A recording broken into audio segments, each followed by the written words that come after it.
Abang ni, Abang Tiong. Celek kata dia duduk dalam kereta je. Macam mana Abang Tiong? Macam mana settle ni? Mana boleh? Tak boleh. Dia kena Nanti siapa? Ada singa tu. Kita cakap bagi sini kita teman UTC je tak sampai dalam.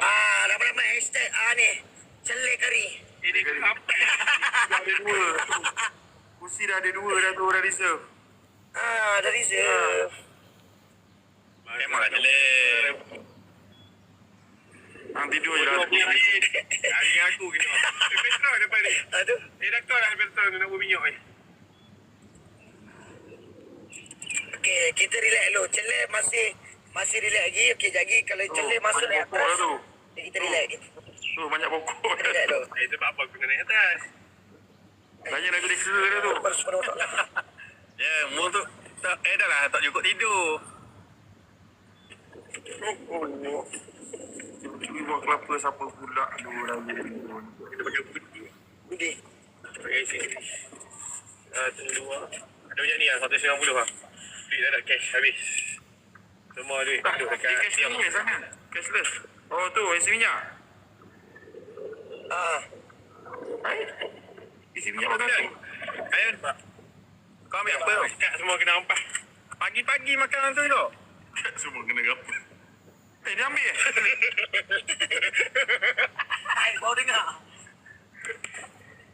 Telur murah boleh tak, Wan? Kuning, Wan. Dengan burung hijau, Wan. Hijau tak boleh? Mahal, Wan. Makan modal ni. Celik kari apa celik kari? Elok sikit.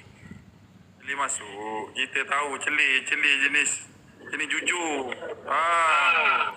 Celik dia bukan masak jenis steady, Wan. Jenis steady. Kalau dia tak steady, dia tak lari dah. Boleh singa tu dia dah buat habis bateri ke. Celik memang Dia akan temang all out dengan Wan hari ni. Pandai bagus ni. Ya apa Ryan? Apa pun Ryan? Cakap lah Ryan. Ni baru daripada semalam hantar lena pun tak cukup. Aku sedar dah gila dah ni. Ni lena tak cukup. Aku letak lena terus tak?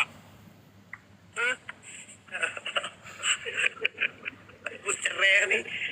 Tak tahu aku dah cerai ni. Aku tak lena terus ni. Aduh.